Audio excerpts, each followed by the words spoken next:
મહાત્મા છે. આ બધા ઋષિમુનિઓ બ્રહ્માજી પાસે જાય, નિવેદન કરે, હે બ્રહ્માજી, યજ્ઞ કરવા છે, તમે યોગ્ય સ્થાનનો નિર્દેશ આપો. આ ભારતમાં એવું કયું સ્થાન છે જ્યાં જઈને અમે યજ્ઞ કરી શકીએ, જ્યાં કળિયુગનો પ્રભાવ ન હોય? બ્રહ્માજીએ એક મનોમય ચક્ર નિર્માણ કર્યું અને બ્રહ્મલોકથી ચક્રને મૂક્યું છે. ધીરે ધીરે ચક્ર ભારત ભૂમિમાં આવે. લખનૌથી 80-90 કિલોમીટર દૂર એ ચક્રની ધાર ક્ષીણ થઈ, માટે સ્થાનનું નામ થયું નૈમિષારણ્ય. અને શું કર્યું કે છે, સત્રમ સ્વર્ગાય લોકાય સહસ્ત્રમ સમમાસત. સર્વપ્રથમ એ નૈમિષારણ્ય ક્ષેત્રમાં જઈ એ 88,000 ઋષિમુનિઓએ સંકલ્પ કર્યો. શું સંકલ્પ? અમે અહીંયા યજ્ઞ કરશું. અને કેટલો યજ્ઞ કરશું? સત્રમ સ્વર્ગાય લોકાય સહસ્ત્રમ સમમાસત. 1000 વર્ષ સુધી અમે અહીંયા યજ્ઞ કરશું. આવો સંકલ્પ હતો. 1000 વર્ષ સુધી યજ્ઞ કરવાનો સંકલ્પ લીધો છે. સંકલ્પ લેતા તો લેવાઈ ગયો, અમુક દિવસ વીત્યા ને પછી એ ઋષિમુનિઓના સમાજમાં ચર્ચા થવા માંડી કે આપણે ભાવમાં આવીને સંકલ્પ લઈ લીધો, પણ હવે 1000 વર્ષ સુધી આપણે અહીંયા રહેશું કેવી રીતે? કારણ કે રહેવા માટે કપડાં જોઈએ, ખાવા માટે ભોજન જોઈએ. જો યજ્ઞ જ કરતા રહીશું તો ભોજન કોણ આપશે? વસ્ત્ર કોણ આપશે? અમુક ઋષિમુનિઓના મનમાં ચિંતા થવા માંડી. પણ એ ઋષિમુનિઓની વચ્ચે એક મહાન ઋષિમુનિ હતા જેનું નામ હતું શૌનક ઋષિ. ભૃગુના પુત્ર હોવાને કારણે એમનું એક નામ ભાર્ગવ પણ હતું.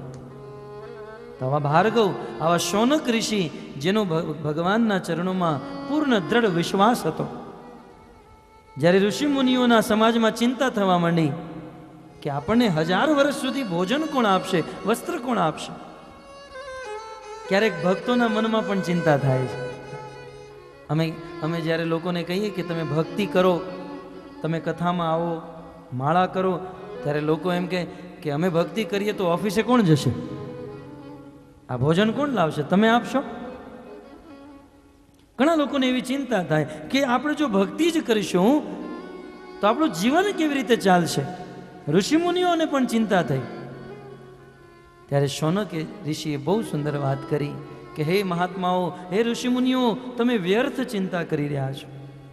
ભોજન આચ્છાદ અને ચિંતા વૃથા કુર્વંતી વૈષ્ણવા. એ વૈષ્ણવો, તમે વૈષ્ણવ થઈને ખાવા પીવાની ચિંતા કરો છો, આ વસ્ત્ર પહેરવાની ચિંતા કરો છો, વૈષ્ણવ થઈને? અરે, જે ભગવાનને પ્રસન્ન કરવા માટે આપણે અહીંયા આવ્યા છીએ, એ ભગવાનનું એક નામ છે વિશ્વંભર. ભક્તો, કૃષ્ણનું એક નામ છે વિશ્વંભર. વિશ્વનો અર્થ થાય જગત અને અંભરનો અર્થ થાય ભરણ પોષણ કરવાવાળા. કૃષ્ણ આ સંસારમાં રહેવાવાળા સમસ્ત જીવોનું ભરણ પોષણ કરે છે. પછી જીવ ગમે એવો કેમ ન હોય, એ ડાકુ હોય, ચોર હોય કે કૃષ્ણને ગાળો પણ આપતો હોય, છતાંય ભગવાન શ્રી કૃષ્ણ એનું ભરણ પોષણ કરે છે. શૌનક ઋષિએ એટલું જ કીધું કે હે ઋષિ મુનિઓ, ભગવાન શ્રી કૃષ્ણ આખા સંસારનું ભરણ પોષણ કરે છે. જે ભગવાન આખી દુનિયાનું ભરણ પોષણ કરતા હોય અને એ ભગવાનની ભક્તિ કરવા માટે આપણે અહીંયા આવ્યા છીએ, તો શું એ ભગવાન આપણને ભૂખ્યા રાખશે? તમે વિશ્વાસ રાખો, એ ભગવાન ક્યારેય ભૂખ્યા નહીં રાખે. એ આપણને અન્ન આપશે, વસ્ત્ર અવશ્ય આપશે. તો શૌનક ઋષિએ સમસ્ત ઋષિ મુનિઓને ઉપદેશ આપી દ્રઢ કર્યા છે. યજ્ઞ ચાલી રહ્યા છે, એક પછી એક દિવસો વીતી રહ્યા છે. અને એમાં એક દિવસની વાત વેદવ્યાસ મુનિ લખે છે, ત એકદા મુનય પ્રાતર્હૂત હુતાગ્નય સત્કૃતમ સૂતમાસીનમ પ્રપચ્છુ ઇદમાદરાત. લગાતાર યજ્ઞો થઈ રહ્યા છે અને એક દિવસની વાત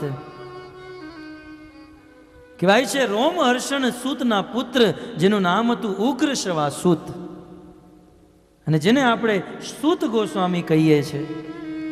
આવા સૂત ગોસ્વામી સુખદેવજીના મુખેથી ભાગવત કથા સાંભળી સંસારમાં વિચરણ કરતા કરતા કરતા નૈમિષારણ્ય ક્ષેત્રમાં પધારી રહ્યા છે.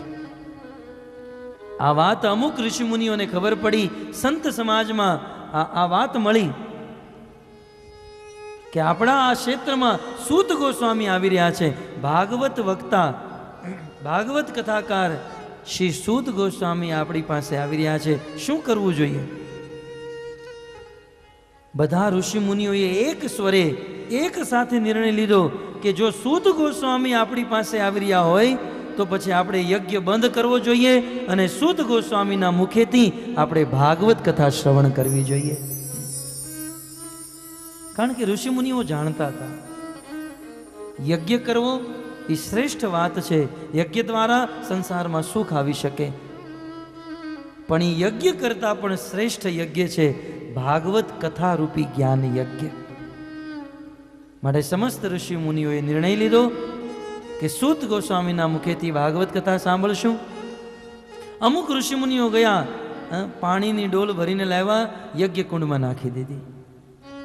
આ કુંડમાંથી ધુમાડો પણ ન નીકળવો જોઈએ.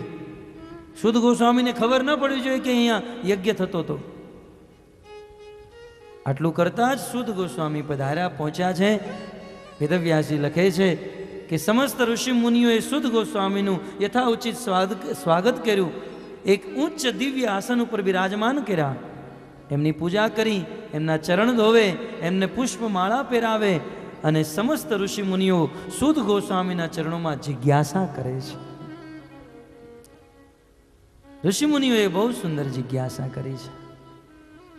કહેવાય છે કે ભાગવતના પ્રારંભમાં ઋષિ મુનિઓએ સૂત ગોસ્વામીને 6 પ્રશ્ન પૂછ્યા છે. અને આ 6 પ્રશ્ન એવા હતા ભક્તો, આ 6 જિજ્ઞાસા એવી હતી કે પ્રશ્ન સાંભળીને સૂત ગોસ્વામી પ્રસન્ન થઈ ગયા. અને એ 6 પ્રશ્નના ઉત્તરમાં સુખદેવ ગોસ્વામીએ નૈમિષારણ્યમાં ભાગવત સંભળાવ્યું છે. પ્રશ્નનો વિસ્તાર ન કરતા સંક્ષિપ્તમાં એટલું જ સમજો. પ્રથમ પ્રશ્ન હતો, હે સૂત ગોસ્વામી, આ સંસારના સમસ્ત જીવોનું કલ્યાણ કરવા માટે એવો કયો માર્ગ છે, એવું કયું સાધન છે જે કરવાથી સંસારના સમસ્ત જીવોનો ઉદ્ધાર થાય?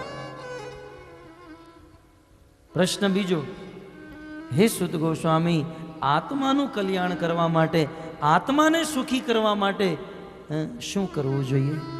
બહુ સુંદર પ્રશ્નો છે ભક્તો. આ ઇતિહાસ દ્વારા આપણને એક ઉપદેશ મળે. જ્યારે પણ આપણા ઘરે કે આપણા સમાજમાં કોઈ સાધુ, કોઈ ભક્ત, કોઈ ઋષિમુનિ પધારે તો અન્ય વાર્તા ન કરતા, અન્ય ચર્ચા ન કરતા એમને જિજ્ઞાસા કરવી જોઈએ. આ તો આપણા ઘરે કોઈક સાધુ આવી પણ જાય તો આપણે આપણી કથા ચાલુ કરીએ, મહારાજ આ ઘર અમારું છે. આવા 3 ઘર બીજા પણ છે. અહીંયા ફર્નિચર 10 લાખનું ફર્નિચર કરાવ્યું, 1 વર્ષ ફર્નિચર કરતા થયું, 2 ગાડી પણ છે, અને તમારી કૃપાથી 3 ઓફિસો છે, 5 છોકરાઓ છે. તમારી આ કથા સાંભળવા સાધુ નથી આવ્યા. સાધુ કંઈક સંભળાવા આવ્યા છે, કંઈક દેવા આવ્યા છે. साधु को कुछ मतलब नहीं है, आप क्या कर रहे हैं, आपके पास कितना धन है, कोई मतलब नहीं है. साधु तो करुणा से वशीभूत होकर गृहस्थों के घर पर आते हैं कृपा करने के लिए. પણ ભક્તો સાધુઓ પાસેથી કૃપા લેવા માટે એમના ચરણોમાં બેસીને જિજ્ઞાસા કરવી જોઈએ. ઇતિહાસ સાક્ષી છે. સાક્ષાત ભગવાન કૃષ્ણના પિતા વસુદેવજીના ઘરે જ્યારે નારદ મુનિ પધાર્યા, ભગવાનના પિતા હતા, છતાંય વસુદેવજી નારદ મુનિના ચરણોમાં બેસીને જિજ્ઞાસા કરે છે કે હે નારદજી, કંઈક ઉપદેશ આપો, કંઈક જ્ઞાન આપો. ગર્ગાચાર્ય જ્યારે નંદ બાબાના ઘરે પધાર્યા છે, નંદ બાબા પણ એમના ચરણોમાં બેસીને જિજ્ઞાસા કરે છે. જિજ્ઞાસા કરવી જોઈએ, કારણ કે વેદાંત સૂત્ર સમસ્ત વેદોને જો એક સૂત્રમાં મૂકવામાં આવે તો એ વેદાંત સૂત્રનો પ્રથમ મંત્ર છે, અથાતો બ્રહ્મ જિજ્ઞાસા. ભક્તો, આ મનુષ્ય જીવનનું પ્રારંભ થાય છે જિજ્ઞાસાથી. જે મનુષ્ય જિજ્ઞાસા નથી કરતો, તમને વાત કઠોર લાગશે, પણ ભક્તો સત્ય છે, જેના જીવનમાં ભગવાન વિશે જાણવાની જિજ્ઞાસા નથી, એ મનુષ્ય નથી, પશુ સમાન છે. યશાન વિજ્ઞાન તપો ન દાનમ જ્ઞાનમ ન શીલમ ન ગુણો ન ધર્મ તે મૃત્યુ લોકે ભુવિ ભારભૂતા મનુષ્ય રૂપેણ મૃગાર ચરંતી. એ મનુષ્ય નથી, એ તો પશુ સમાન છે. કારણ કે પશુઓને કોઈ જિજ્ઞાસા નથી હોતી. મનુષ્ય જીવન મળ્યું છે જિજ્ઞાસા કરવા માટે, જાણવા માટે. ભગવાન કોણ છે, આત્મા શું છે, પરમાત્મા શું છે, આત્મા અને પરમાત્માનો સંબંધ શું છે, અને એ પરમાત્માની પ્રાપ્તિ કરવા માટે શું કરવું જોઈએ, અને જિજ્ઞાસા કહેવાય છે. આપણે ક્યારેક જિજ્ઞાસા કરીએ, પણ કેવી? રજા આવે છે, આ રજામાં ક્યાં જવું જોઈએ? આપણે મહાબળેશ્વર જઈએ, સિંગાપુર જઈએ, સ્વિટ્ઝરલેન્ડ જઈએ, અનેકો પ્રકારની ભૌતિક જિજ્ઞાસા કરતા હોય, પણ ભક્તો આધ્યાત્મિક જિજ્ઞાસા હોવી જોઈએ. ભાગવતના પ્રારંભમાં જિજ્ઞાસા કરી રહ્યા છે. પ્રથમ પ્રશ્ન, સંસારના સમસ્ત જીવોનું કલ્યાણ કરવા માટે શું કરવું? બીજો પ્રશ્ન, આત્માને સુખી કરવા માટે શું કરવું? કેટલો સુંદર પ્રશ્ન છે, તાત્વિક પ્રશ્ન છે. આત્માને સુખી કરવા માટે શું કરવું જોઈએ? ભક્તો, આ સંસારમાં સમસ્ત જીવ, સમસ્ત લોકો સુખી થવાનો પ્રયાસ કરે છે. તમે જુઓ, જન્મતાની સાથે જ વ્યક્તિ સુખી થવા માટે મહેનત કરે છે. સુખી થવાના અનેક ઉપાય આપણે કર્યા, છતાં પણ આપણા જીવનમાં સુખ નથી આવતું. કારણ, એનું એક જ કારણ છે ભક્તો, કે આપણે સુખી થવા માટે જેટલા પણ ઉપાય કર્યા છે, એ બધા ઉપાય આપણા શરીર માટે કર્યા છે. આપણે એમ વિચારીએ કે ચલો સુખી થવા માટે હોટલમાં જશું, પણ હોટલમાં જે ભોજન કરીએ એ ભોજન જીવવા માટે છે, પેટ માટે છે. સુખી થવા માટે ફિલ્મ જોવા જાય તો એ ફિલ્મ જોવાથી આંખોને સુખ મળે. અમુક જગ્યાએ ફરવા જાય એનાથી શરીરને સુખ મળે. આ દુનિયામાં આપણા જીવનમાં સુખી થવાના આપણે બહુ પ્રયાસ કર્યા, પણ આ બધા પ્રયાસ આપણા શરીર માટે કર્યા, આત્મા માટે આપણે એક પણ પ્રયાસ નથી કર્યો. માટે અનેકો પ્રયાસ કર્યા હોવા છતાં પણ આપણે દુઃખી છીએ. એ દુઃખનું કારણ કે આપણે શરીરને સુખી કરવાનો પ્રયાસ કરીએ છીએ, આત્માને નહીં. અને સત્ય વાત તો એ છે, આપણે આત્મા છીએ, આપણે શરીર નથી. જે ચીજ આપણે છીએ જ નહીં, એ વસ્તુને આપણે સુખી કરીએ છીએ, માટે આપણને સુખ નથી મળતું. પણ આપણું વાસ્તવિક સ્વરૂપ આત્મા છે. જો આત્માને સુખી કરવાનો પ્રયાસ કરીએ તો નિશ્ચિત આપણે સુખી થઈ શકીએ. અને માટે જ પ્રશ્ન પૂછ્યો છે, આત્માને યેન આત્મા સુપ્રસિદ્ધતી, આત્માને સુખી કરવા માટે શું કરવું જોઈએ? સંતો દ્રષ્ટાંત આપે. એક વ્યક્તિના ઘરે પિંજરું હતું ને પિંજરામાં પોપટ. અને એ શુક એક દિવસ બહુ રડે.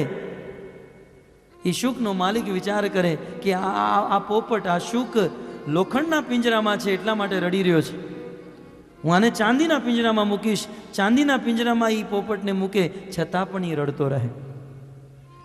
એનો માલિક વિચાર કરે કે આ ચાંદીના પિંજરામાં છે ને એટલા માટે રડે છે, આને હું સોનાના પિંજરામાં મૂકીશ.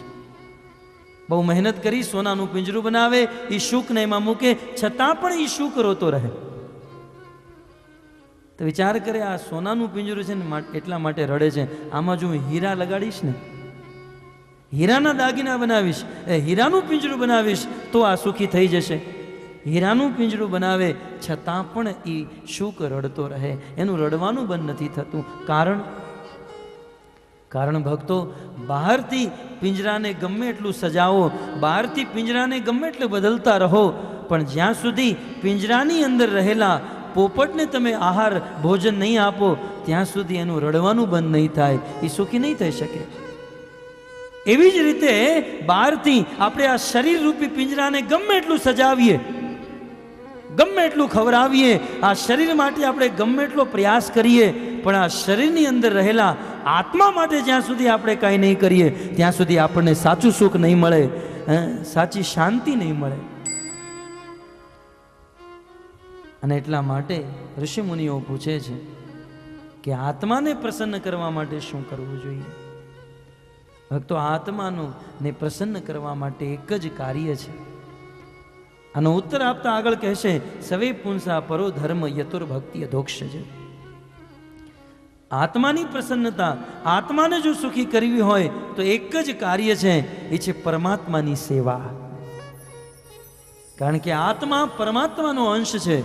ગીતામાં પણ કૃષ્ણ કહે છે, મમે વાંશે જીવ લોકે જીવ ભૂત સનાતન મન ષષ્ઠાની ઇન્દ્રિયાણી પ્રકૃતિમ સ્થાની કરશતી. આ સંસારમાં જેટલા પણ જીવ છે, આ બધા જીવ પરમાત્માના અંશ છે, અને પરમાત્માના અંશ હોવાને કારણે એને આત્મા કહેવામાં આવે છે. અને આત્મા ત્યાં સુધી સુખી ન થઈ શકે જ્યાં સુધી પરમાત્માની સેવા ન કરે. અને આત્મા દ્વારા પરમાત્માની સેવા, એનું નામ ભક્તિ. ભક્તિનો કોઈ બીજો અર્થ નથી. આત્મા દ્વારા આત્માના સ્વામી, આત્માના પિતા પરમાત્માની સેવા, એનું નામ છે ભક્તિ. ત્યારબાદ ત્રીજો પ્રશ્ન પૂછે છે કે હે પ્રભુ, ભગવાન શ્રી કૃષ્ણ આ સંસારમાં શા માટે અવતરિત થાય છે? ચોથો પ્રશ્ન, ચલો ભગવાન તો અવતાર લે અને અનેકો અવતાર પૃથ્વી ઉપર આવે, પણ સાક્ષાત ભગવાન શ્રી કૃષ્ણ આ પૃથ્વી ઉપર શા માટે આવ્યા છે? અને પ્રશ્ન પૂછતા અંતિમ પ્રશ્ન પૂછે છે કે ભગવાન શ્રી કૃષ્ણ જ્યારે આ ધરાધામ ઉપર આવ્યા, ભગવદ્ ગીતા દ્વારા કે પોતાના આચરણ દ્વારા ધર્મની સ્થાપના કરી. જ્યાં સુધી કૃષ્ણ સંસારમાં હતા ત્યાં સુધી ધર્મ શું છે, અધર્મ શું છે, કૃષ્ણ દ્વારા લોકોને જ્ઞાન પ્રાપ્ત થતું હતું. પણ કૃષ્ણ જ્યારે વયા ગયા, કૃષ્ણ સ્વધામ ઉપગતે ધર્મ જ્ઞાન આદિભી સહ, કૃષ્ણ જ્યારે આ સંસારને છોડીને વયા ગયા, તો કૃષ્ણ જ્યારે ગયા પછી ધર્મ કોની શરણમાં ગયો? ધર્મમ ક શરણમ ગત. કૃષ્ણ ગયા પછી આ સંસારમાં ધર્મ શું છે, અધર્મ શું છે, આ જ્ઞાન ક્યાંથી પ્રાપ્ત થઈ શકે? આનો ઉત્તર આપતા આગળ કહે છે કે ભગવાન શ્રી કૃષ્ણ જ્યારે આ સંસારમાંથી અસ્ત થયા, કૃષ્ણનો જન્મ ચંદ્ર વંશમાં થયો, સોમવંશમાં. આપણે આ સંસારમાં જોઈએ છે ને કે જ્યારે ચંદ્રમાનો અસ્ત થાય ત્યારે સૂર્યનો ઉદય થાય છે. સુદ ગોસ્વામી કહે છે કે કૃષ્ણ રૂપી ચંદ્રમાનો જ્યારે આ સંસારમાંથી અસ્ત થઈ ગયો ત્યારે ભાગવત રૂપી સૂર્ય આ સંસારમાં પ્રકટ થયો છે. અને ધર્મ અધર્મ શું છે એ જાણવા માટે સૌથી શ્રેષ્ઠ ગ્રંથ શ્રીમદ ભાગવત છે. આમ ઋષિ મુનિઓ દ્વારા 6 પ્રશ્ન, અને ઋષિ મુનિઓએ કીધું કે હે પ્રભુ, તમે અમને આનો જવાબ આપો અને શ્રીમદ ભાગવત કથા સંભળાવો. સુદ ગોસ્વામીએ કીધું, તમે મને પહેલેથી જ કહી દો કે મારે અહીંયા ભાગવત કથા કેટલા દિવસ કરવાની છે, આયોજન કેટલા દિવસનું છે? ઋષિ મુનિએ કીધું ભાગવત સંભળાવો, તો કીધું આયોજન કેટલા દિવસનું છે? કીધું 1000 વર્ષનું આયોજન છે. સુદ ગોસ્વામી કહે છે, તમે બધા ગાંડા થઈ ગયા છો. કળયુગ આવી ચૂક્યો છે અને કળયુગમાં લોકોની ઉંમર માત્ર 100 વર્ષની હોય છે. સતયુગમાં લોકો 1 લાખ વર્ષ સુધી જીવતા હતા, ત્રેતામાં 10,000 વર્ષ સુધી, દ્વાપર યુગમાં 1000 વર્ષની આયુ હતી, પણ કળયુગમાં માત્ર 100 વર્ષની આયુ છે. યુગ બદલાઈ ગયો છે, 100 વર્ષની આયુ છે, અને તમે એમ કહો છો કે 1000 વર્ષ સુધી ભાગવત સાંભળવું છે. હું તો 1000 વર્ષ સુધી ભાગવત સંભળાવીશ, પણ તમે તો 100 વર્ષમાં મરી જશો, કેવી રીતે ભાગવત સાંભળી શકશો? ત્યારે ઋષિ મુનિએ કીધું, સુદ ગોસ્વામી, ચિંતા કરવાની જરૂર નથી. આ સંસારમાં લોકોનું મૃત્યુ કરવા વાળા યમરાજને અમે આમંત્રણ આપીને અહીંયા બોલાવ્યા છે. જો યમરાજ બાજુમાં બેઠા છે, જ્યાં સુધી તમે કથા કરશો ત્યાં સુધી યમરાજના દરબારમાં તાળું છે. આનો અર્થ એ છે કે ભક્તો, જ્યાં સુધી વ્યક્તિ શ્રીમદ ભાગવત કથા સાંભળે ત્યાં સુધી એના જીવનનો સમય વ્યતીત નથી થતો. અર્થાત વિધાતા દ્વારા જેને ઉંમર પ્રાપ્ત થાય છે, આયુ પ્રાપ્ત થાય છે, પણ જ્યાં સુધી શ્રીમદ ભાગવતનું શ્રવણ કરવામાં આવે એટલી ઘડી આયુનો વિનાશ નથી થતો. એટલી ઘડી આપણી જીવનની આયુમાં ગણતરી નથી થતી. માટે જો વધારે જીવવું હોય, વધારે જીવવાની ઈચ્છા હોય તો શ્રીમદ ભાગવત કથાનું શ્રવણ કરવું જોઈએ. ભાગવત સંભળાવો. જિજ્ઞાસા કરી, ઋષિમુનિઓની જિજ્ઞાસાથી પ્રસન્ન થઈ શ્રી શુદ્ધ ગોસ્વામી ભાગવત સંભળાવવાનો પ્રારંભ કરે છે. સર્વપ્રથમ પોતાના ગુરુ શ્રી સુખદેવ ગોસ્વામીનું સ્મરણ કરે છે. યમ પ્રવ્રજંત મનુપેતમ પેત કૃત્યમ દ્વૈપાયનો વિરહ કાતર આજુહાવ પુત્રેતિ તન્મયતયા તરવો ભિનેદુ તમ સર્વ હૃદયમ મુનિમાનતોસ્મે. ગુરુદેવનું સ્મરણ કરતા ભાગવત પ્રારંભ કરે અને સર્વપ્રથમ શ્રી શુદ્ધ ગોસ્વામી ભગવાન શ્રી કૃષ્ણના અવતારોની કથા સંભળાવે છે. કે છે ભગવાનના અનેકો અવતાર થયા. ભગવાન આ ભાગવતમાં અનેક તત્વનું વર્ણન છે. એમાંનું એક છે અવતાર તત્વ. અવતારનો અર્થ થાય ઉપરથી નીચે આવવું. ભગવાન પોતાના ધામમાં બિરાજમાન છે, પણ આ સંસારમાં અમુક કાર્યો કરવા માટે ભગવાન જ્યારે પોતાના ધામથી આ ભૌતિક જગતમાં આવે છે તો પોતાના ધામથી ઉપરથી આ પૃથ્વી ઉપર આવવાની ક્રિયાને અવતાર કહેવામાં આવે છે. ભગવાનના અનેકો અવતાર, અવતારાહી અસંખ્યાહી. કૃષ્ણના અનેકો અવતાર છે, પણ એ અનેકો અવતારમાંથી મુખ્ય 24 અવતાર. એ 24 અવતારનું નામ ગણાવતા શ્રી શુદ્ધ ગોસ્વામી કહે છે માં થયો.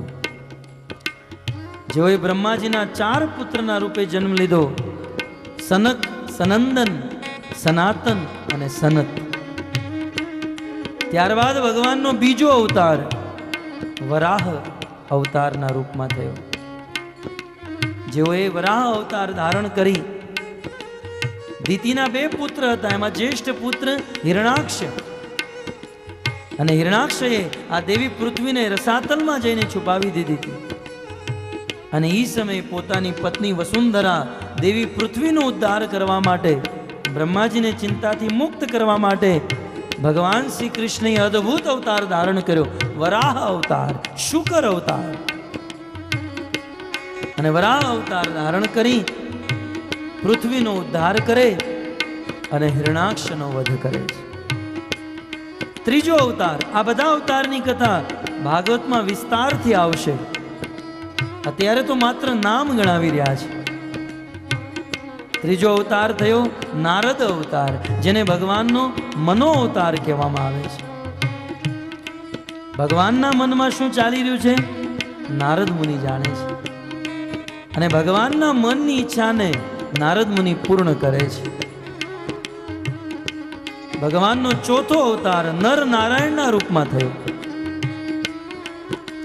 શિવજીની તપસ્યા કરવાથી જે અસુરે 1000 કવચ ધારણ કર્યા, જેનું નામ થયું સહસ્ત્ર કવચ અસુર. અને એ સહસ્ત્ર કવચનો વધ કરવા માટે ભગવાને નર નારાયણનો અવતાર ધારણ કર્યો. બદ્રીનાથમાં જઈને તપસ્યા કરી સહસ્ત્ર કવચ અસુરના 999 કવચ તોડી નાખ્યા. એટલું જ નહીં, ભગવાન નર નારાયણ આજે પણ બદ્રીનાથ નામક ધામમાં તપસ્યા કરે છે. મનમાં ક્યારેક પ્રશ્ન થાય કે આ સંસારમાં અનેકો પ્રકારના પાપ થઈ રહ્યા છે, અને એટલા પાપ થઈ રહ્યા છે કે આ પૃથ્વી પોતાના સ્થાન ઉપર રહી ન શકે, છતાંય આ સંસાર ચાલી રહ્યો છે. એનું એક જ કારણ છે કે આજે પણ ભગવાન નર નારાયણ બદ્રીનાથમાં તપસ્યા કરી આ સંસારના પાપોને હરી રહ્યા છે. અન્યથા આ સંસારનો પ્રલય થઈ જાય. નર નારાયણ અવતાર, ત્યારબાદ પાંચમો અવતાર કપિલ અવતારના રૂપમાં થયો. કરદમ ઋષિ અને દેવહૂતિના પુત્ર રૂપે ભગવાન શ્રી કૃષ્ણએ કપિલ અવતાર લીધો અને સાંખ્ય શાસ્ત્રનો ઉપદેશ કર્યો છે. ભગવાનનો છઠ્ઠો અવતાર દત્તાત્રેયના રૂપમાં થયો, જેમણે 24 ગુરુ બનાવી આ જગતને શિક્ષા આપી છે.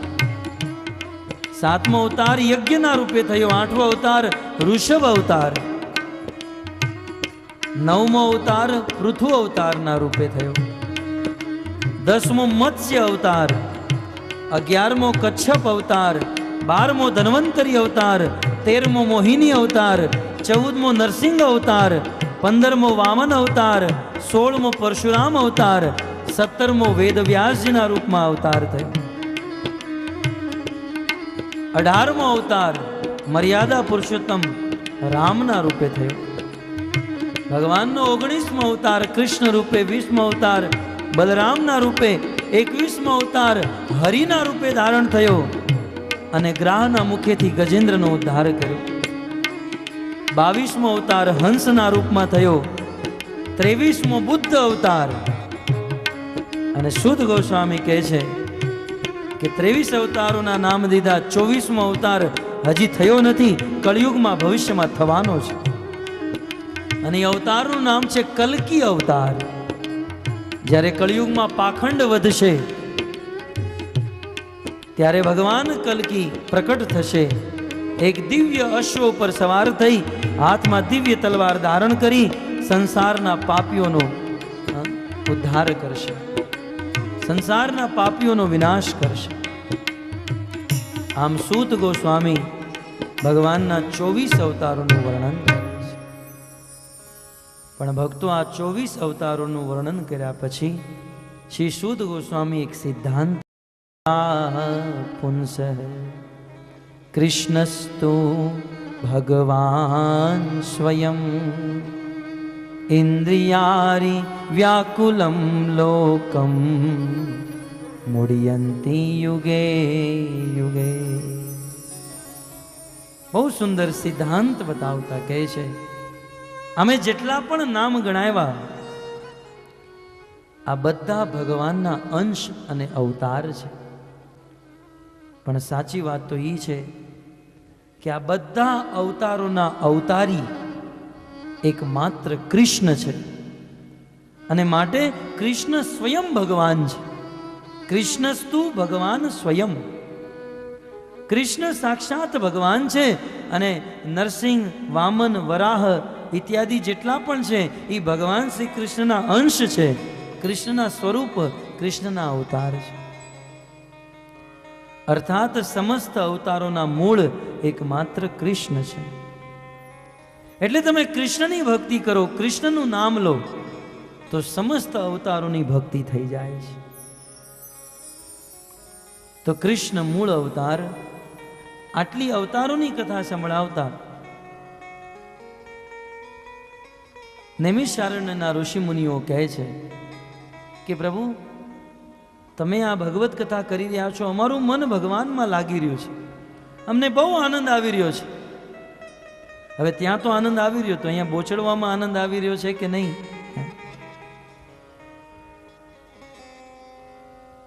તમે પણ કહી શકો છો કે જે અમને આ કથામાં આનંદ આવી રહ્યો છે, મારું મન ભગવાનમાં લાગી રહ્યું છે. અને હે સૂત ગોસ્વામી, સૂત સૂત મહાભાગ વદતો વદતાંબર. હે સૂત ગોસ્વામી, તમે વક્તાઓમાં સર્વશ્રેષ્ઠ છો. વદ બોલવામાં તમે પ્રવર છો, શ્રેષ્ઠ છો. કથામ ભાગવતીમ પુણ્યામ યદાહ ભગવાન શુકર. હવે સુખદેવ ગોસ્વામીએ જે ભાગવત કથા સંભળાવી એ ભાગવત કથા તમે અમને સંભળાવો. કસ્મિન યુગે પ્રવૃત્તેયમ સ્નાનમ વા કેન હેતુના. અને સૌથી પહેલા તમે એ કહો કે આ ભાગવત કયા યુગમાં પ્રકટ થયું? આ ભાગવતના રચનાકાર કોણ છે? અને ભાગવતની રચના કરવાની શું જરૂર પડી? અને અમે એવું સાંભળ્યું છે કે આ ભાગવત 7 દિવસ સુધી સુખદેવ ગોસ્વામીએ મહારાજ પરીક્ષિતને સંભળાવ્યું, પણ સુખદેવ ગોસ્વામી તો એક ઘડી પણ એક સ્થાને નહોતા રહેતા. સ ગોદોહ માત્ર કાલમ હી. સુખદેવ ગોસ્વામી માત્ર ગાય દોવામાં આવે એટલા સમય સુધી જ એક સ્થાને ઊભા રહેતા, બાકી ત્યાંથી નીકળી જતા. પાણી બહેતા ભલા, સંત ચલતા ભલા. સુખદેવ ક્યારે એક સ્થાને બેસતા નથી. અને તમે કીધું કે 7 દિવસ સુધી સુખદેવે ભાગવત સંભળાયું, તો સુખદેવ ગોસ્વામીએ ભાગવત કેવી રીતે સંભળાયું અને આ ભાગવતની રચના કોણે કરી, કેવી રીતે કરી, કૃપા કરી તમે વિસ્તારથી અમને સંભળાવો. જિજ્ઞાસા સાંભળી. હવે શું ગોસ્વામી ભાગવતની રચના કેવી રીતે થઈ આ ઇતિહાસ સંભળાવતા કહે છે, આ ભાગવતની રચના કરવા વાળા ભગવાનના શક્ત્યાવેશ અવતાર સાક્ષાત વેદવ્યાસ મુનિ છે. વેદવ્યાસજીનો જન્મ અદ્ભુત હતો. પરાશર મુનિ દ્વારા વેદવ્યાસ મુનિનો જન્મ થયો અને વેદવ્યાસજીએ વેદોનો વિસ્તાર કર્યો. વેદવ્યાસજી વિચાર કરે છે કે આ સંસારમાં સમસ્ત જીવોનું હિત, સમસ્ત જીવોનું કલ્યાણ શાસ્ત્ર દ્વારા જ થઈ શકે. આ શાસ્ત્ર આપણી ચક્ષુ સમાન છે. જીવનનું કોઈ પણ કાર્ય શાસ્ત્ર દ્વારા કરવાથી એ કાર્યનું કર્મબંધન નથી લાગતું. અને શાસ્ત્ર દ્વારા જો કોઈ કાર્ય કરવામાં આવે તો એ કાર્યથી આપણને સુખની પ્રાપ્તિ થાય છે.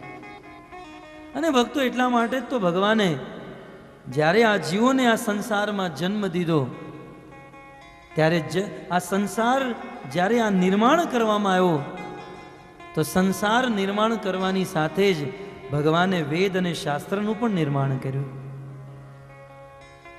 અને આ સંસારના જીવોને આજ્ઞા આપી કે તમે આ સંસારમાં રહો, પણ વેદ શાસ્ત્ર અનુસાર આ સંસારમાં રહો, તો જ તમે સુખી થઈ શકશો, અન્યથા તમારા જીવનમાં સુખ નહીં આવે. આ ભગવાનની આજ્ઞા છે. આ સૃષ્ટિના પ્રારંભમાં, સૃષ્ટિ બનતાની સાથે જ વેદોનું નિર્માણ થયું છે.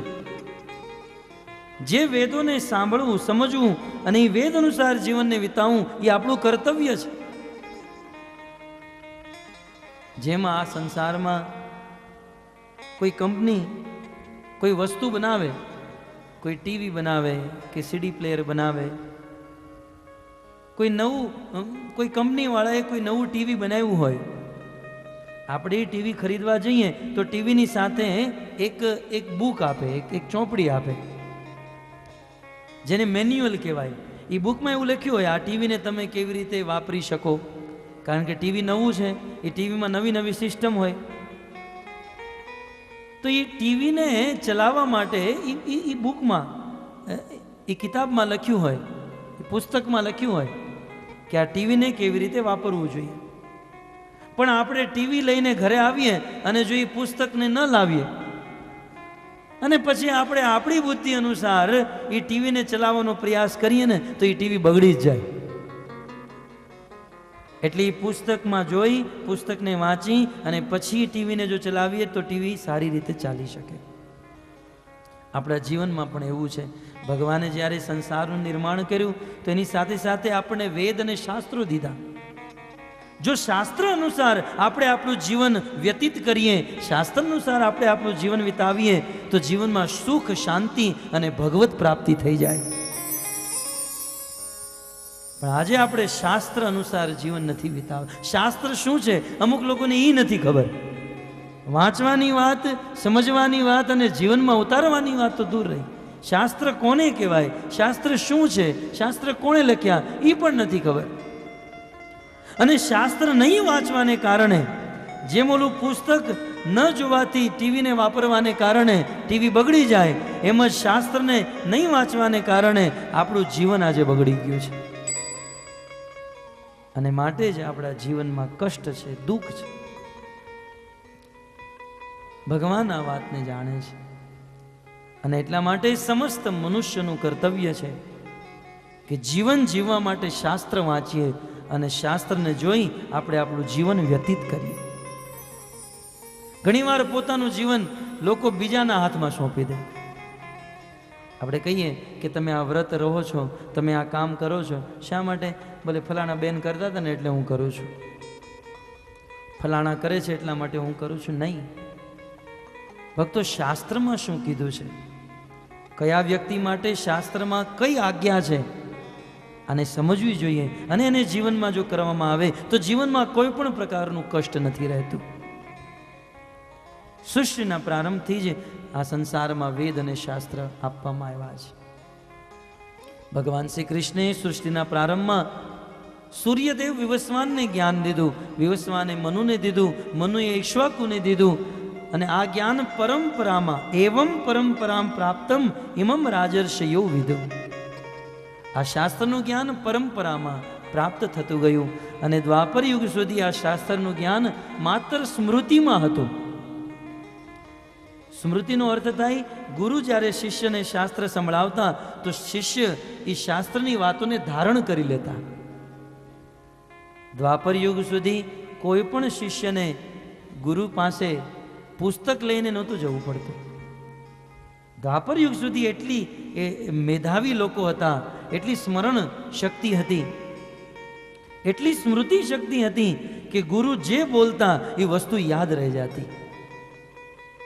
પણ કળિયુગમાં પ્રાયણ અલ્પ આયુષ્ય સભ્ય કલોસ્મેન યોગે જના મંદ સુમંદ મતય મંદ ભાગ્ય ઉપદ્રુતા.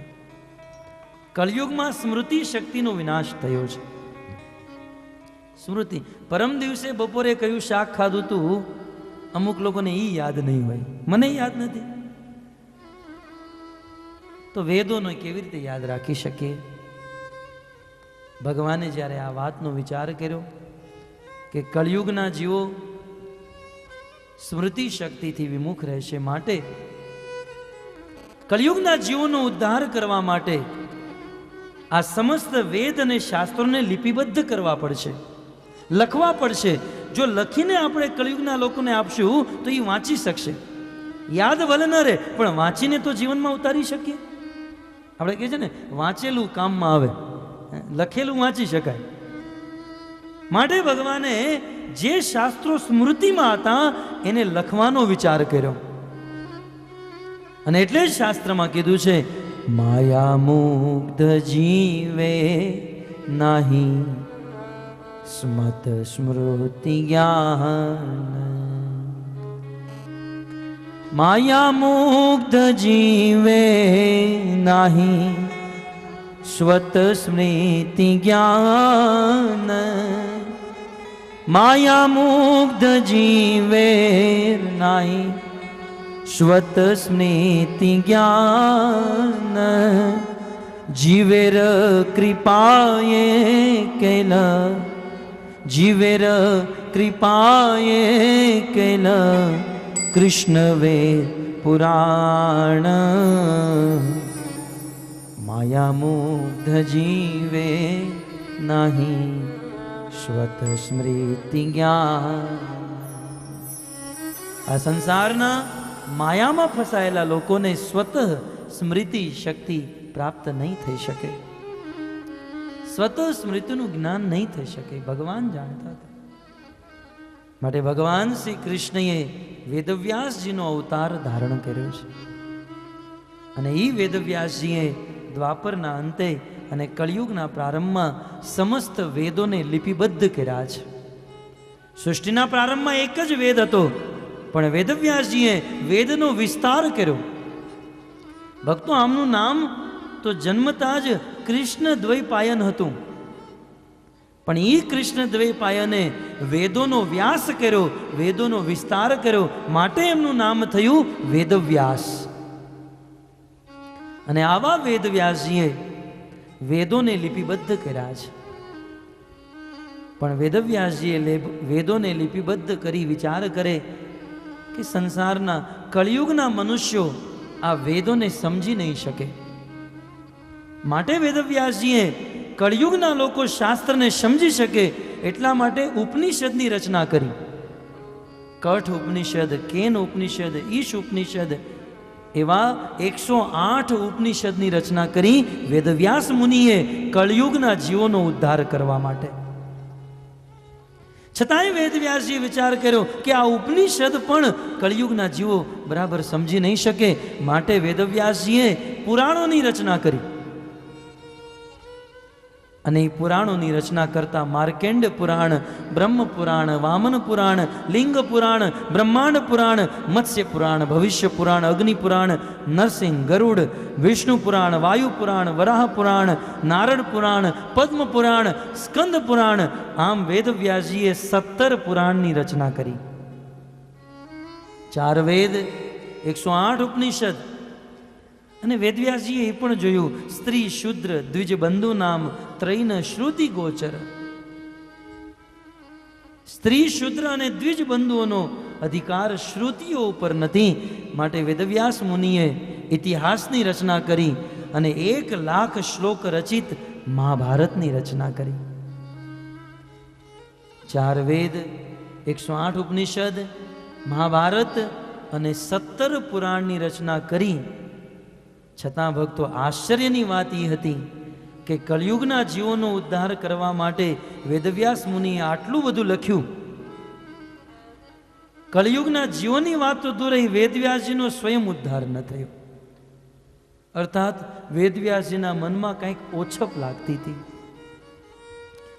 વેદવ્યાસજીનું મન વિચલિત થઈ ગયું. વેદવ્યાસ મુનિ વિચાર કરે કે મેં આટલું બધું લખ્યું છતાં પણ મારું મન વિચલિત છે, તો કળયુગના લોકો આ ગ્રંથોને વાંચીને પોતાનું મન પોતાના વશમાં કેવી રીતે કરી શકશે? જ્યારે આ મારી રચનાથી હું પોતે જ સુખી નથી, તો કળયુગના લોકો કેવી રીતે સુખી થશે? વેદવ્યાસજીની બહુ સુંદર લીલા. અને બહુ વિચાર કરે કે મારી આ રચનામાં શું ઓછપ છે, શું કમી છે. એક દિવસની વાત, બદ્રીનાથ નામક ધામમાં ગંગાની પવિત્ર ધારામાં સ્નાન કરી વેદવ્યાસજી બ્રહ્મ મુહૂર્તમાં પોતાના સમ્યાપ્રાશ નામક આશ્રમમાં બેઠા છે. મન ચિંતિત છે, હૃદયમાં ભાવ છે. મારી આ રચનામાં શું ઓછપ છે, મારી આ રચનામાં શું કમી છે, વેદવ્યાસજીને સ્વયં જણાતું નથી. પણ એ જ સમયે વેદવ્યાસજીના ગુરુ ભગવાનના મનો અવતાર નારદ મુનિ વેદવ્યાસજી પાસે પ્રકટ થાય છે. જેવા ગુરુદેવ પ્રકટ થયા, નારદ મુનિનું સ્વાગત કર્યું અને વેદવ્યાસજી બંને હાથ નારદજીના ચરણોમાં મૂકી કહે છે કે હે નારદજી, ગુરુવર, કળયુગના જીવોનો ઉદ્ધાર, કલ્યાણ કરવા માટે મેં બહુ લખ્યું, પણ આમાં કંઈક ઓછપ છે. તમે જ કહો, આમાં શું કમી છે? નારદ મુનિ કહે છે કે હે વેદવ્યાસજી, તમે આત્મ તત્વ, પરમાત્મા તત્વ વિશે બહુ લખ્યું છે. તમે તમારા ગ્રંથોમાં, શાસ્ત્રોમાં અનેકો વાતો લખી છે, તમે બહુ સિદ્ધાંતો લખ્યા, પણ જે લખવું જોઈએ, જેનું વર્ણન થવું જોઈએ, એ તો તમે તમારા ગ્રંથમાં કર્યું જ નથી.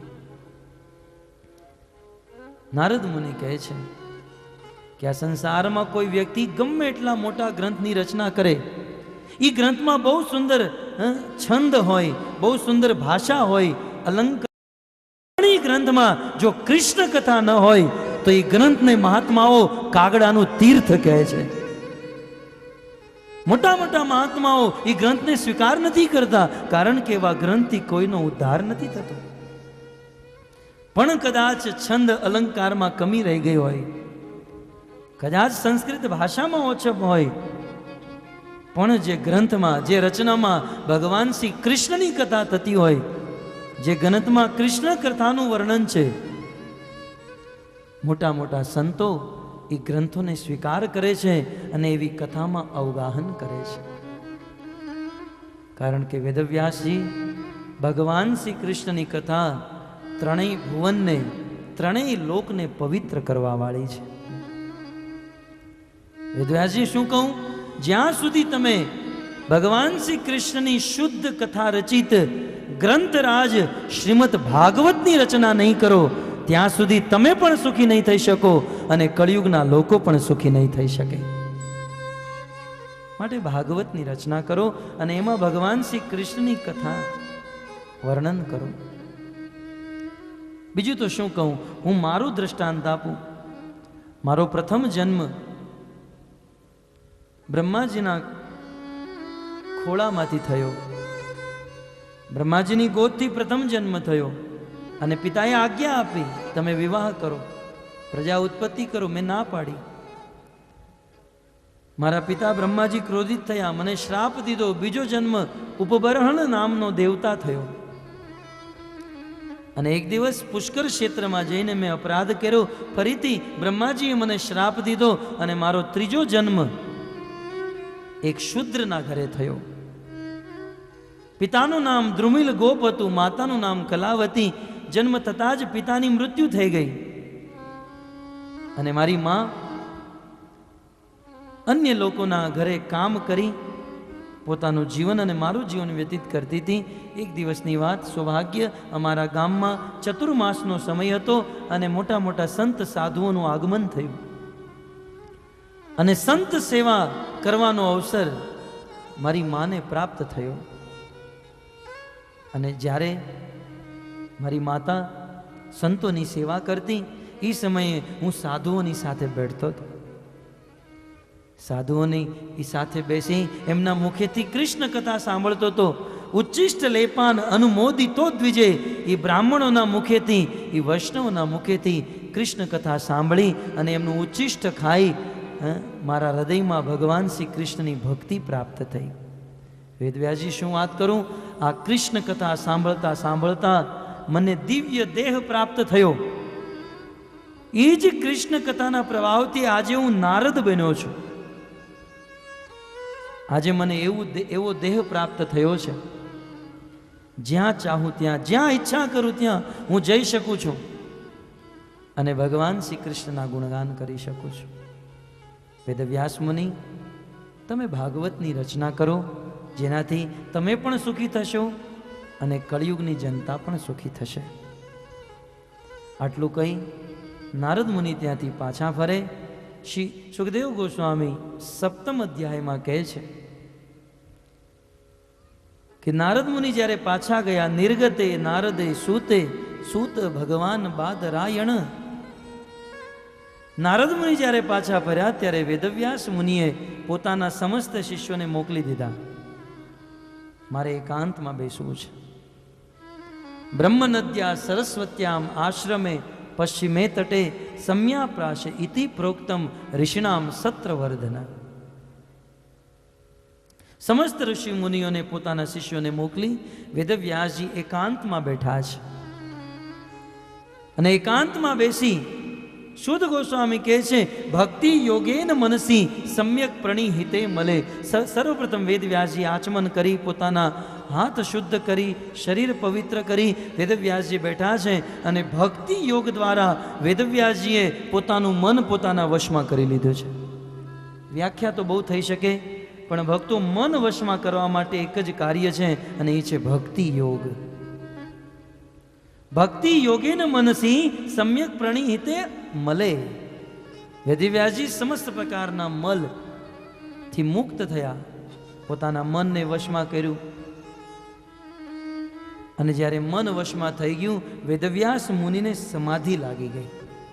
વેદવ્યાસ મુનિ સમાધિમાં સ્થિત થયા અને એ સમાધિમાં બેસીને અપશ્યત પુરુષમ, વેદવ્યાસજીએ પરમ પુરુષ ભગવાન શ્રી કૃષ્ણના દર્શન કર્યા છે. સમાધિમાં બેસીને વેદવ્યાસ મુનિએ ભગવાનના દર્શન કર્યા અને કહે છે, અપશ્યત પુરુષમ પૂર્ણમ માયામ ચ તદપાશ્રયમ. અને સાથે સાથે વેદવ્યાસજીએ ભગવાન શ્રી કૃષ્ણની માયાના પણ દર્શન કર્યા છે. વેદવ્યાસજી સમાધિમાં બેઠા છે અને માયાને જોઈ રહ્યા છે. કેવી છે માયા? વેદવ્યાસજી સમાધિમાં બેઠીને જોવે, યયા સંમોહિતો જીવ આત્માનમ ત્રિગુણાત્મકમ. ઈ માયા ત્રણ ગુણો દ્વારા, સત્વ રજસ અને તમસ દ્વારા આ ભૌતિક સંસારનું નિર્માણ કરે અને સંસારના જીવોને નચાવે છે. કબુ સ્વર્ગ ઉઠાય, કબુ નર્ક ડુબાય, રાજદંડ એન નદી તે છુબાય. વેદવ્યાસજી સમાધિમાં બેસીને જોવે છે કે માયા સંસારના સમસ્ત જીવોને તડપાવીને મારી રહી છે. ક્યારેક આ સંસારના જીવોને સ્વર્ગમાં લઈ જાય, ક્યારેક બ્રહ્મા બનાવે તો ક્યારેક કીડો બનાવે, ક્યારેક સ્વર્ગમાં ક્યારેક નરકમાં આ માયા સંસારના જીવોને તડપાવીને મારે છે.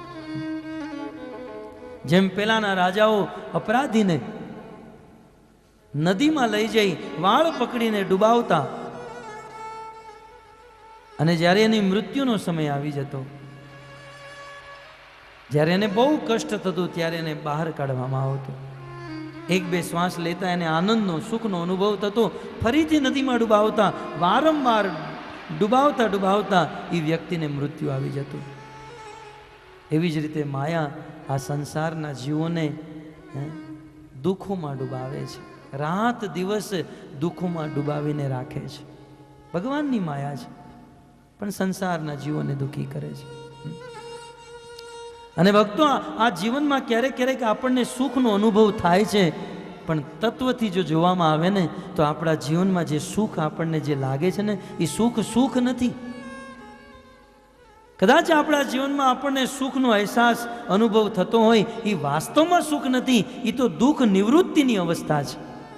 એક વ્યક્તિને પાણીમાં ડૂબાડવામાં આવે, 1, 2, 3, 5 મિનિટ સુધી એ તડપતો રહે, અને જ્યારે બહુ તડપે અને જ્યારે એને મરવાની ઘડી આવી જાય અને જ્યારે એને પાણીમાંથી બહાર નીકાળે ત્યારે કે હા શ્વાસ લે, અને શ્વાસ લેતી વખતે એ એમ વિચારે કે મને સુખ મળી રહ્યું છે, તો ભક્તો એ સુખ નથી, એને દુઃખ મળી રહ્યું છે. અને દુઃખ આપતા એક ઘડી માટે દુઃખ આપવાનું બંધ કર્યું, અને દુઃખ મળવાનું જ્યારે બંધ થયું ત્યારે એને સુખની ભ્રાંતિ થઈ. પણ ભક્તો, એ સુખ નહીં, એ તો દુઃખ નિવૃત્તિની અવસ્થા છે. અને એ દુઃખ નિવૃત્તિની અવસ્થાને અજ્ઞાનને કારણે આપણે સુખ માની બેઠા છીએ. બાકી આ સંસારમાં સત્વ રજસ તમસ ત્રણેય ગુણો દ્વારા માયા બધાને બાંધીને રાખે છે, દુઃખી કરે છે. વેદવ્યાસજી સમાધિમાં બેઠા છે, ભગવાનને જોયા બાદ માયાને જોઈ રહ્યા છે, અને માયા દ્વારા સંસારના જીવો દુઃખી થઈ રહ્યા છે. વેદવ્યાસજીના હૃદયમાં કરુણા ઉત્પન્ન થઈ છે, અને વેદવ્યાસજી સમાધિમાં બેસીને વિચાર કરે કે આ સંસારના લોકોને માયામાંથી કેવી રીતે મુક્ત કરી શકાય.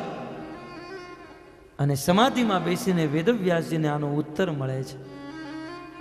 સંસારના જીવોને માયામાંથી મુક્ત કરવા માટે એક જ ઉપાય, અનર્થ ઉપશમમ સાક્ષાત ભક્તિ યોગ અધોક્ષ છે. જ્યાં સુધી આ સંસારની માયામાં ફસાયેલો જીવ અધોક્ષ જ ભગવાન શ્રી કૃષ્ણની ભક્તિ નહીં કરે, ત્યાં સુધી માયામાંથી મુક્ત નહીં થઈ શકે, સંસારના દુઃખોથી મુક્ત નહીં થઈ શકે. અને એવા જીવોને માયામાંથી મુક્ત કરવા માટે, કૃષ્ણની ભક્તિ કરાવવા માટે વેદવ્યાસજીએ નિર્ણય લઈ લીધો કે હવે હું ભાગવતની રચના કરીશ. લોકસ્ય જાનતો વિદ્વામ ચક્રે સાત્વત સંહિતા. સંસારના જીવોને માયામાંથી મુક્ત કરવા માટે, ભગવત ચરણોમાં આશ્રિત કરવા માટે વેદવ્યાસજીએ ભાગવતની રચના કરવાનો નિર્ણય લીધો. અને એ જ વખતે સમાધિમાં બેસી વેદવ્યાસ મુનિ ભાગવતની રચના કરવાનું પ્રારંભ કરે છે. સમાધિમાં બેસીને વેદવ્યાસજી ભાગવતના શ્લોકનું ઉચ્ચારણ કરે, અને ગણેશજી આ શ્લોકને લિપિબદ્ધ કરે, આ શ્લોકને લખી રહ્યા છે. આમ કરતા કરતા કરતા ભક્તો, વેદવ્યાસ મુનિએ 12 સ્કંદ અને લગભગ 375 અધ્યાય 18,000 શ્લોકનું ઉચ્ચારણ કરે. અને આમ કરતા ગ્રંથરાજ શ્રીમદ મહાભાગવત વેદવ્યાસજી દ્વારા લિપિબદ્ધ થાય છે. સુદ ગોસ્વામી નિર્ણય આપે છે કે કળિયુગના જીવોનું કલ્યાણ કરવા માટે વેદવ્યાસ મુનિએ ભાગવતની રચના તો કરી નાખી, પણ આ ભાગવત દ્વારા એ જ વ્યક્તિનો ઉદ્ધાર થઈ શકે. યસ્યામ વે શ્રીયમાણાનામ કૃષ્ણે પરમ પુરુષિત ભક્તિર ઉત્પદ્યતે પુંસામ શોક મોહ ભયાપ. ભાગવતની રચના તો થઈ ગઈ, પણ જો કળિયુગના જીવોને પોતાનો ઉદ્ધાર કરવો હોય તો યસ્યામ વે શ્રૂયમાણાનામ, એ ભાગવતને સાંભળવું પડશે. ઘણીવાર લોકો ભાગવત તો પોતાના ઘરે લઈને આવે, લાલ કપડામાં વીંટોળી મંદિરની ઉપર મૂકી દે. ભાગવતને માત્ર રાખવાથી ઉદ્ધાર નહીં થાય. યસ્યામ વે શ્રૂયમાણા નામ, ભાગવતને સાંભળવું પડશે, વાંચવું પડશે, પઠન પાઠન કરવું પડશે. અને કહે છે જે વ્યક્તિ આ ભાગવતનું શ્રવણ કરે છે એ વ્યક્તિ સમસ્ત પ્રકારના શોક, મોહ અને ભયથી મુક્ત થઈ ભગવાનના ચરણોને પ્રાપ્ત કરી લે છે. આમ શ્રીમદ ભાગવતની વેદવ્યાસ મુનિ દ્વારા રચના થઈ. જ્યારે સુદ ગોસ્વામી કહે છે કે વેદવ્યાસજીએ ભાગવતની રચના કરી અને પછી આ ભાગવત શ્રી સુખદેવ ગોસ્વામીને સંભળાવ્યું છે. અને સુખદેવ ગોસ્વામી આ ભાગવત સાંભળી પરીક્ષિત મહારાજને સંભળાવે છે. ત્યારે નૈમિષારણ્યના ઋષિ મુનિઓ જિજ્ઞાસા કરે છે, પ્રભુ એક વાત સમજમાં નથી આવતી. આત્મરામસ્ય મુનિઓ, એક વાત સમજમાં નથી આવતી કે સુખદેવ ગોસ્વામી જે જન્મતાની સાથે જ બ્રહ્મવાદી હતા, સુખદેવ ગોસ્વામી જન્મતાની સાથે જ વિરક્ત હતા, વૈરાગી હતા. એમણે એમનું ઘર છોડી દીધું, માતા પિતાને છોડી દીધા, વનમાં વયા ગયા અને વનમાં જઈને બ્રહ્મ સમાધિમાં સ્થિત થઈ ગયા. અને સમાધિમાં સ્થિત થઈ જે સુખદેવ ગોસ્વામીને બ્રહ્માનંદનો આનંદ પ્રાપ્ત થઈ રહ્યો હતો, આવા બ્રહ્માનંદનો આનંદ પ્રાપ્ત કરવા વાળા સુખદેવ ગોસ્વામીએ ભાગવત સાંભળવાની, ભાગવત વાંચવાની અને ભાગવતને ભણવાની મગજમારી શા માટે કરી? આ એક મહેનત છે. આ એક જેને નિરંતર સુખ મળી રહ્યું હતું, જેને નિરંતર બ્રહ્માનંદનું સુખ પ્રાપ્ત થઈ રહ્યું છે, એ બ્રહ્માનંદનું સુખને મૂકી, એ બ્રહ્માનંદના સુખને છોડી સુખદેવ ગોસ્વામીએ ભાગવતને શા માટે ગ્રહણ કર્યું? આ વાત સમજમાં નથી આવતી. કૃપા કરી તમે અમારા પ્રશ્નનો જવાબ આપો. તો બ્રહ્માનંદનું સુખ પ્રાપ્ત કરવા વાળા સુખદેવ ગોસ્વામીએ બ્રહ્માનંદને છોડી ભાગવત શા માટે પ્રાપ્ત કર્યું? આનો ઉત્તર સુખદેવ સુદ ગોસ્વામી દ્વારા કાલે સવારે 8:30 વાગે પ્રથમ દિવસનું દ્વિતીય સત્ર સમાપ્ત વિરામ કરું છું. અને શેષ કથા જે છે કાલે સવારે શ્રવણ કરશું. અને સાથે સાથે દેવી કુંતી દ્વારા કાલ સવારના સત્રમાં દિવ્ય સ્તુતિ થશે, પ્રાર્થના થશે. અને ત્યારબાદ પિતામહ ભીષ્મ દ્વારા સ્તુતિ, અનેકો કથા આવશે. આપ સૌને નિવેદન, સમયસર આવતા રહો, ભાગવત કથાનું શ્રવણ કરો અને પોતાના જીવનને ધન્ય કરો. હરે કૃષ્ણ.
મથની પિતા પની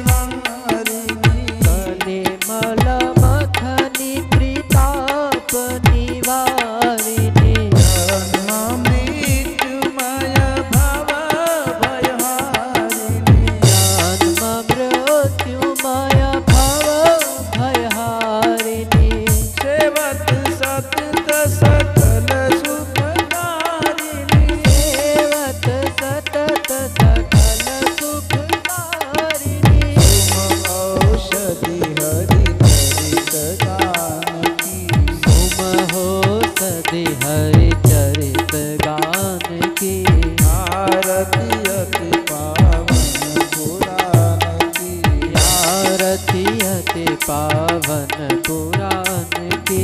विषय विलास विमोह विनाशिनी, विषय विलास विमोह विनाशिनी, विमल विराग विवेक विकासिनी, विमल विराग विवेक विकासिनी, भगवत तत्व रहस्य प्रकाशिनी, भगवत तत्व रहस्य प्रकाशिनी, परम ज्योति परमात्म ज्ञान की, परम ज्योति परमात्म ज्ञान की।